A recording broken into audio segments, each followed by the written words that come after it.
Já estamos recebendo aqui no estúdio do Jornal do Piauí o ministro da Saúde, Marcelo Castro, que está conosco, conversa com a gente a partir de agora. Ministro, seja bem-vindo aqui ao Jornal do Piauí mais uma vez. Obrigado, estou às ordens. Ministro Marcelo Castro, que tem participado diretamente dessas discussões políticas que envolvem o Brasil, mas também trabalhado no sentido de garantir que não só o estado do Piauí, mas o Brasil possa enfrentar alguns graves problemas da saúde pública. Ministro, a propósito, como é que, neste momento, o estado do Piauí tem se beneficiado dessa sua condição? Um piauiense no Ministério da Saúde. É possível garantir que o estado também possa passar ou superar algumas crises históricas na saúde? Com certeza. Foi uma coisa muito importante que aconteceu.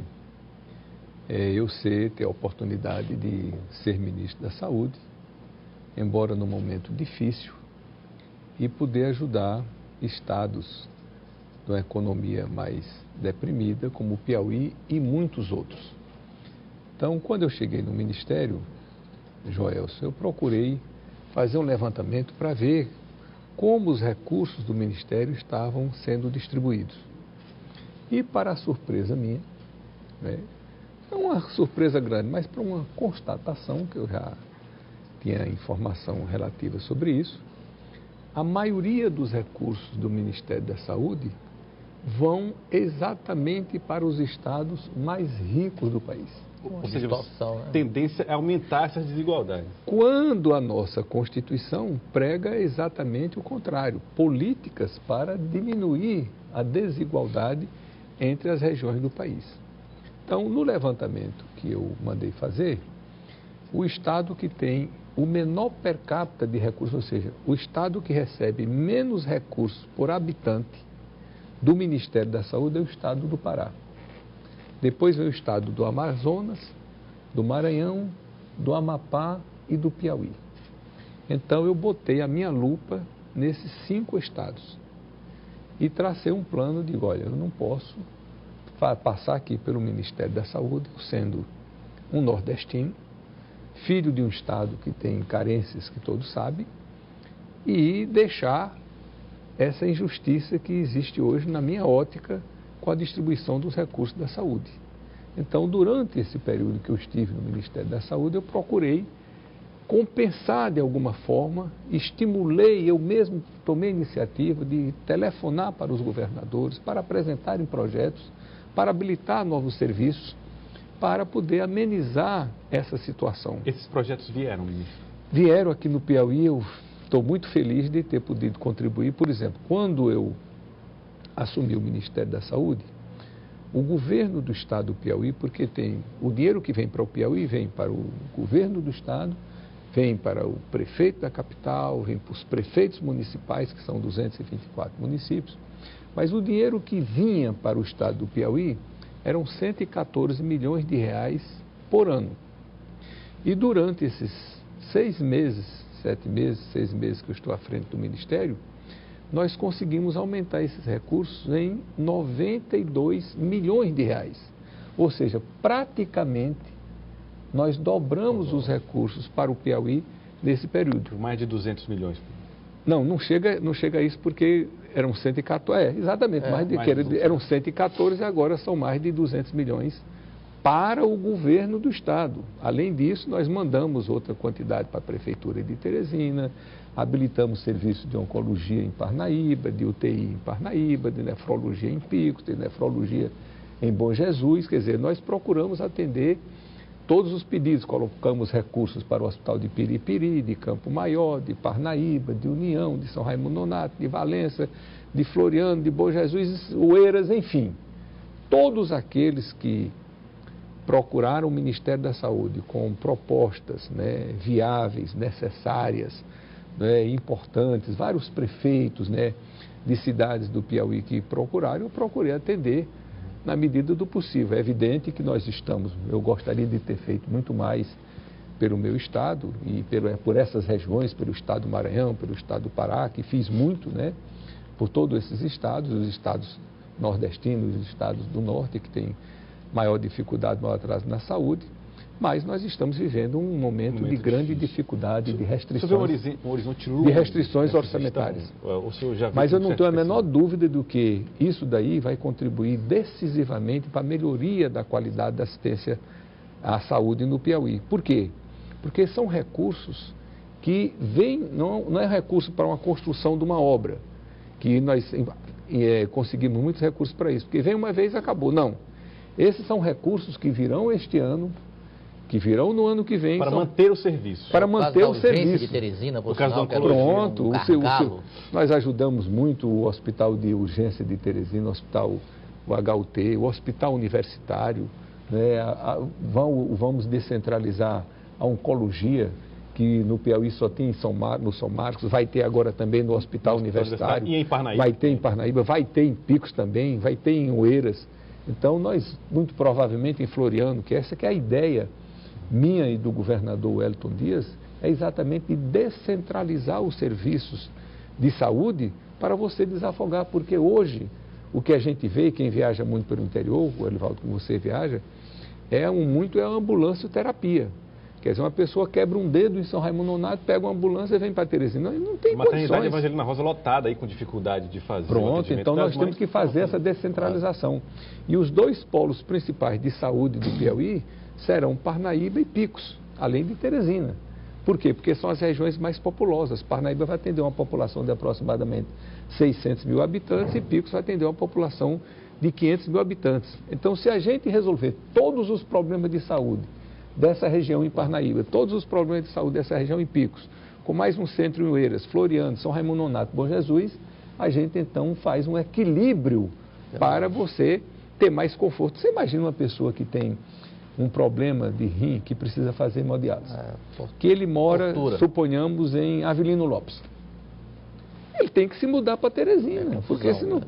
Mas não, agora nós chamamos serviço em Bom Jesus, ele já pode fazer relativamente perto, em Bom Jesus. Então, essa ideia da descentralização para dar mais conforto e prestar uma melhor assistência que nós estamos implantando aqui no estado do Piauí. Ministro, mudando um pouco de assunto, o senhor deixou o Ministério, foi para a Câmara Federal, votou contra o impeachment e agora retorna ao Ministério da Saúde, ou seja, em descompasso político com o seu partido, o PMDB. Como é que o senhor está enfrentando essa situação? Como é que o senhor analisa essa situação atual? O senhor do PMDB, do governo, nessa crise política toda? Elivaldo, eu fiz isso com muita naturalidade, né?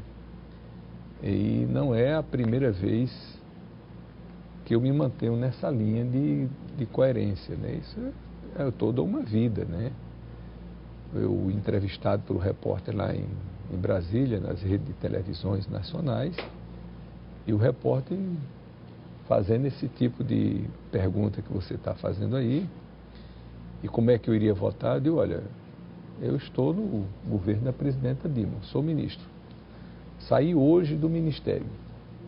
Mas eu tenho 13 anos que faço parte desse governo. Nós votamos no Lula, aqui no Piauí, em 2002, votamos em 2006, votamos na Dilma em 2010, votamos na Dilma e no Michel em 2010 e em 2014. E um governo que eu venho aprovando durante esses 13 anos. Aí eu sou ministro. Saio hoje do Ministério. Aí em 3 dias eu vou mudar de opinião. Né? Aí o que é que eu disse? Eu, nesses meus 65 anos de idade, eu nunca traí ninguém, eu nunca fui desleal com ninguém. Quer dizer, se eu tomasse uma atitude dessa, eu próprio perderia o respeito que eu tenho por mim. Então eu não tinha outra atitude a tomar que não fosse essa daí. Então, eu acho que fiz a coisa correta, a coisa séria, né, coerente. É um dever moral que eu tinha para com a presidenta Dilma. E nessas horas, quando você parte para o campo moral, isso daí fica acima de qualquer outra avaliação que você possa fazer, de qualquer outra circunstância. Então, foi isso que me moveu nesse instante que eu fui lá e dei o voto contra. E de mais a mais, no meu julgamento, eu não sou jurista, não tenho essa formação, nós não estamos, Elivaldo, num regime parlamentarista. Nós estamos num regime presidencialista. E o presidente da República, ele recebe o mandato do povo. Então a Dilma foi eleita diretamente pelo povo brasileiro. O Congresso não está acima da vontade popular. Então, no caso do presidencialismo, para você destituir um chefe de governo, é preciso que haja uma causa. Que causa é essa? A Constituição é que diz um crime de responsabilidade. Aí eu pergunto ao Brasil inteiro, onde está esse crime de responsabilidade? Presidenta Dilma, como eu disse no meu pronunciamento, não matou, não roubou, não tem conta no exterior, não desrespeitou nenhuma lei. Não, mas as pedaladas fiscais, as pedaladas fiscais, todos os presidentes da República do Brasil fizeram. A maioria dos governadores fazem também. E por que o senhor acha que só agora... Por que agora é proibido? Porque o Tribunal de Contas, que sempre aceitou essas pedaladas, mudou o ano passado esse entendimento. Do dia que o tribunal mudou o entendimento para cá, a presidenta Dilma não fez mais. Então, na minha concepção, é uma injustiça que estão fazendo. Então, por que o senhor acha? Você viu pelas pessoas que se manifestavam lá votando, o que é que as pessoas diziam? Não, o governo está ruim, tem desemprego, tem não sei qual. Gente, isso não é próprio do regime presidencialista. Isso é próprio do regime parlamentarista. Como é o regime parlamentarista? O parlamento é eleito pelo povo, o parlamento se reúne e escolhe ali um para ser o chefe de governo. Por um motivo ou por outro, a população não está gostando daquele chefe de governo, o parlamento não está gostando do desempenho, o que é que faz? Reúne e destitui o gabinete. Derruba aquele chefe do governo e bota outro. No presidencialismo, não. Porque o presidencialismo não recebeu o mandato dele e dos seus pares. Tem a agenda, ele não recebeu do parlamento, ele recebeu foi do povo.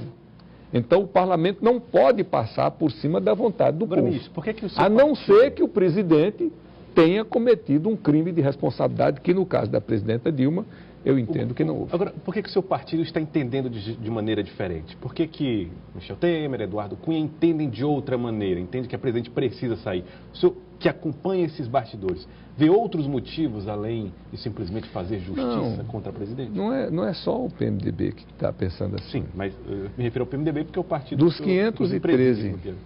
513 deputados federais, 367 votaram pelo impeachment. O que é que eu estou dizendo? Nós implantamos, na prática, de fato, o parlamentarismo no Brasil. Quando a Constituição do Brasil não é parlamentarista, é presidencialista. Deputado, e no caso de um eventual governo Temer, como se vislumbra, se for essa a tendência lá no Senado e tudo mais, como é que fica a sua situação? O senhor vai para a oposição, vai compor essa situação nova? Como é que o senhor está projetando essa situação, ministro? Livaldo, a minha situação, eu sou um PMDBista histórico. Eu tenho quase 40 anos de vida no PMDB. Eu tenho 8 mandatos de deputado, 3 de deputado estadual, 5 de federal, pelo PMDB. Uma única vez que eu deixei de me candidatar, mas mesmo assim fui ser presidente do IAPEP no governo do Monsanto. Então, 95. Não deixei de ter esse vínculo com o PMDB, que o Monsanto era do PMDB. Então, de 80 para cá, eu estou filiado neste partido do PMDB, que eu tenho muito orgulho. Agora, eu estava numa situação peculiar. Eu fui ser ministro da presidenta Dilma. Ora, se eu aceito ser ministro de um governo, é porque eu estou aprovando este governo. Não tem outra condição. Como é que eu aprovo o governo até 3 dias antes da votação e, faltando 3 dias para a votação, eu mudo de opinião? Aí, meu amigo, só se eu fosse uma pessoa muito... Mas eu insisto no caso do eventual governo Temer, como o senhor se situará? Pronto, aí eu estava construindo um raciocínio para lhe dizer. Perfeito. Eu não tenho conflito, eu não tenho briga com o PMDB. Eu me relaciono bem com todo mundo dentro do PMDB. Talvez eu seja um dos deputados que melhor se relaciona com todos. Eu não tenho nenhuma dificuldade. O Temer é meu amigo, é o presidente do nosso partido, uma pessoa que eu tenho um carinho e tenho um respeito por ele. Eduardo Cunha também? Não, o Eduardo Cunha tem um caso especial porque nós tivemos um conflito. A reforma política aí não deu para seguir. Tivemos um conflito, mas Ele leva a vida dele para lá, eu levo a minha para cá. Eu não faço campanha contra ele, eu não tenho um propósito de destruí-lo, não. Apenas nós somos separados, né, porque eu acho que ele não foi correto comigo e nem foi leal comigo quando eu achava que ele tinha esse dever. Mas são coisas da vida, da política, e a gente fica separado sem maiores problemas. Eli Lopes. Ministro, os telespectadores aqui participando também, muitos mandando abraços para o senhor, o pessoal lá de Amarante, o Ronaldo, o doutor Paiva, o Francisco lá da Vila Nova Jerusalém, o Jorge aqui do Monte Castelo. Uns mandando abraços, outros lhe parabenizando pela sua coerência na votação. Um deles aqui pede para o senhor olhar para os hospitais no interior do Piauí, que são muito carentes. O senhor até meio que respondeu aí para o Elivaldo se pretende deixar o PMDB depois que tudo foi resolvido. E um telespectador aqui curioso perguntando se o senhor tem conversado com a presidente Dilma ultimamente. Tenho.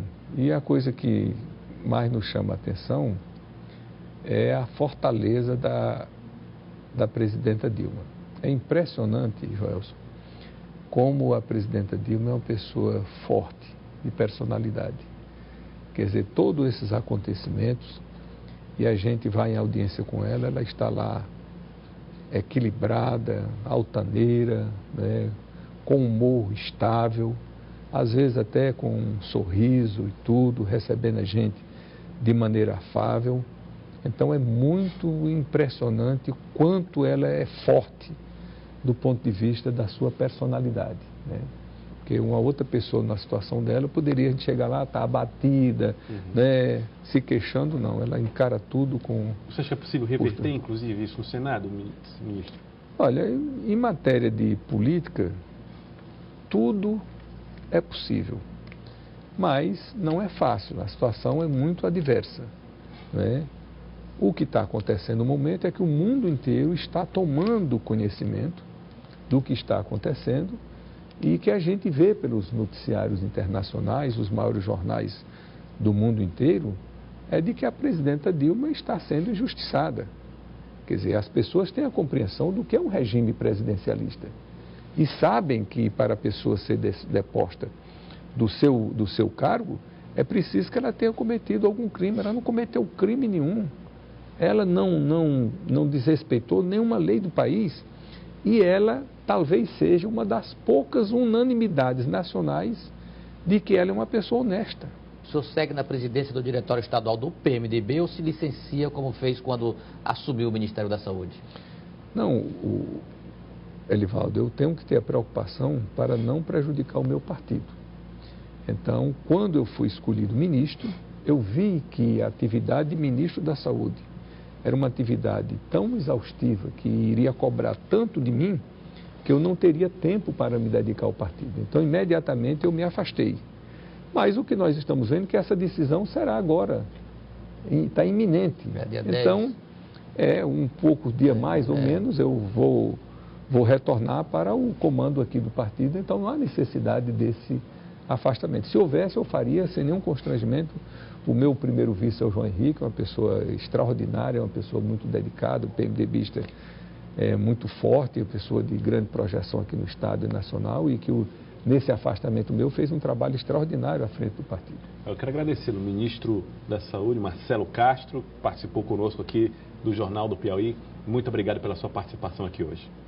Eu que agradeço e quero só para completar aqui, é que eu procurei atender a todos que me procuraram lá no Ministério da Saúde, no Brasil inteiro, indistintamente, independente de coloração partidária. Aqui no Piauí, os prefeitos que me procuraram, que levaram projetos lá para o Ministério da Saúde, eu atendi prontamente. E se mais não atendi, é devido à circunstância que nós estamos vivendo, e também mas também não foi me pedido, entendeu?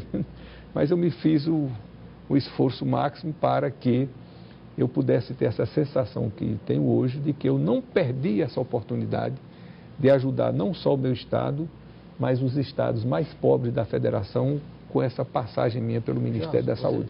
Porque é uma marca sempre os ministros da Saúde serem do Sul, Sudeste. E aí não dá essa importância, esse valor que nós damos. E eu procurei, de certa forma, levando recursos para Sergipe, para Alagoas, para Pernambuco, para Paraíba, para o Ceará, para o Piauí, para o Maranhão, né, para Rondônia, Pará, fazer uma ação de maior justiça na distribuição dos recursos da saúde a nível nacional. Joelson, me perdoe, não perder essa oportunidade, ministro. O senhor falou tão bem de amigo do vice-presidente Michel Temer e tudo mais, mas o senhor não teme retaliação do PMDB em relação ao senhor por ter desacatado essa orientação do partido? Não temo de maneira nenhuma. Aí eu faço agora com a presidente Dilma, seria uma injustiça muito grande. Você sabe, Elivaldo, que o PMDB é um partido que foi constituído no Brasil desde a sua origem como uma frente partidária. E que o PMDB sempre respeitou as divergências internas. Só para citar um caso aqui que todo o Piauí conhece, no governo do presidente Lula, o PMDB apoiou, no segundo governo do presidente Lula, o PMDB apoiou o Lula. E o nosso Mão Santa, que era aqui do Piauí, o Pedro Simão, do Rio Grande do Sul, o Jarbas Vasconcelos, de Pernambuco, não apoiaram o Lula, nem acompanharam o partido. O PMDB estava participando do governo Lula, indicando ministros, né, ajudando na formulação das políticas públicas, e o Mão Santa falava mal do Lula todos os dias no Senado Federal, como o Pedro Simão também. E o que foi que o partido fez? Respeitou a posição. Respeitou a posição. Vamos falar agora da eleição de 2010. Qual é o órgão máximo do partido? 2010 e 2014. A Convenção Nacional. O que fez a Convenção Nacional do PMDB? Uma aliança com o PT. O PT indicou a presidenta Dilma para ser candidata a presidente e o PMDB indicou o Michel Temer para ser o vice. O que é que fizeram várias seções do Brasil? Da Bahia, do Rio Grande do Sul, do Mato Grosso do Sul. Se rebelaram e ao invés de votar na Dilma e no Temer, votaram foi no Aécio Neves. Todos respeitados. E o que é que foi? O que é que o partido fez? Não fez nada, porque essa é da tradição do PMDB. Então você acredita que isso vai se repetir agora? Não tem por que o partido mudar de opinião, de postura, de comportamento que vem adotando ao longo dos 50 anos de existência do PMDB. Estou falando uma coisa clara que todo mundo sabe. Tá certo, ministro. Muito obrigado pela sua presença aqui no Jornal do Piauí. Obrigado pela atenção. Eu que agradeço. Obrigado, Elivaldo Barbosa. Obrigado, Joelson.